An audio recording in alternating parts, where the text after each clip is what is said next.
Welcome students for online classes.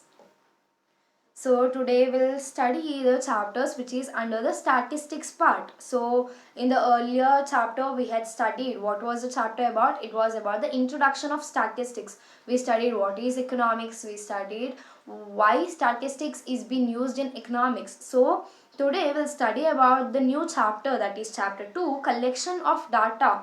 How do you collect the data, from what mode or from what sources, what is necessary for collection of data. So in this chapter you'll study the data collection, how the collection of data is being made, the various sources of data, and lastly about the census and sample survey, how you make the survey for the collection of data process.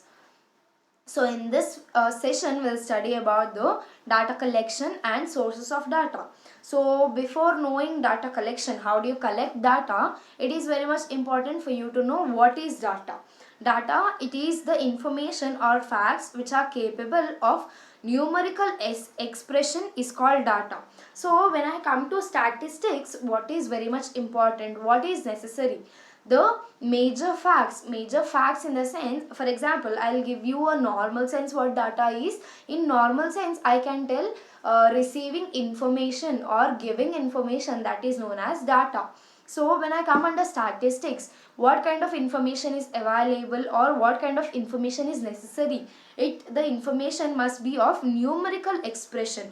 Numerical in the sense which contains the numbers, which contains the graphs, which is easier for us to understand. So this is known as data, where you collect the information with the help of numerical data or with the help of numbers. Okay, so another thing which you need to understand under collection of data is about variable. Now what is this variable? Values of some economic factors change from time to time, such as economic factors are called as variables. Now what happens, what is variable? I'll give you an example. So in this example, there is the food production which is made in India of million tons. So when you compare the year and when you compare the food production, what happens? There is no constant food production made in any particular year. What happens? Maybe there is increasing, maybe there might be decreasing value. So in this example what I have taken, there is increasing in the value each and every year. What happens? There will be cultivation of food grains each and every year, there is increasing. For example, when I take wheat, okay, wheat into consideration, in the year 1970 to 71, what happened? 108 million tons of wheat was produced. So in the same way, when I compare to any other year, maybe 2001 to 2, what happens? 212 million tons was production. So is there any constant production? No. With the changing years, what happens? There is change in the production, or there will be change in any kind of thing. So this is known as variable, where the economic factors change from time to time. This is known as variables, where there is no constant thing. In spite of that, what happens? There is change in some kind of, maybe not only in the production, not only in the cultivation process. In spite, when you go to industries, you produce dolls. So what happens? This month you might produce 100 dolls. In the same way, if the demand increases for the dolls, what happens? In the next month you will produce 150 dolls. So what happens? There is no constant thing. There is change in the production with the time changes. When the demand for the product increases, you will produce more, there will be more supply. When there is decrease in the demand, you will reduce. For example, in this month I produced 100 dolls, at the same point of time there is no demand for my dolls. So at this time what will I do? I will decrease my doll production. So this is what there will be changes in the time to time. This is known as the variable. So now we'll study the sources of data. Through what sources we will collect the data, we will collect the information. Majorly there are three sources. The sources of data is also known as the modes of data. Okay, first is the primary data, secondary data, and lastly about the pilot survey. So in this session we'll study about the secondary data. Okay, so what is secondary data? Why is it necessary? What do you do under secondary data? The meaning of secondary data is The statistical data originally collected by someone else but used by the investigator are known as the secondary data. So I will give you an example. For example, I want to make any kind of project. Say for example, I'll do any project under GDP. Okay, that is gross domestic product, whether it is increased or decreased, why is it increasing, why is it decreasing, that will be my project. So at this particular point of time, where will I receive the information from? The information I will receive from any majorly officers office. Okay, at this particular point of time I need reports, so this is known as secondary data, where I collect my I want to do any kind of project, I will be collecting the data from someone else, maybe any kind of office. There are n number of office, NSSO, CSSO, which will study in the later terms. But what happens, I need the data, so I will go to a office, I will collect the data. This is known as the secondary data, where the statistical data originally collected by someone else, the GDP information is being collected or reported by someone else. So this particular thing I will be collecting from him. Why? I need to do a project, I need to know about the GDP of our country, so because of this is known as secondary data. Now what, but used by the investigator. Now who is the investigator? What does investigator mean? Investigator, one who conducts statistical inquiry. I personally went to that office asking about GDP, so I am the investigator who will be inquiring about any kind of information of GDP under the particular office. So majorly or basically, in simple terms, what secondary data tells, secondary data is kind of a information which is being collected by others, which is being taken into consideration by me. This is known as secondary data. Where who is an investigator? Investigator is a person who conducts statistical inquiry, where I will be conducting the statistical inquiry with the officer, any kind of officer under statistics.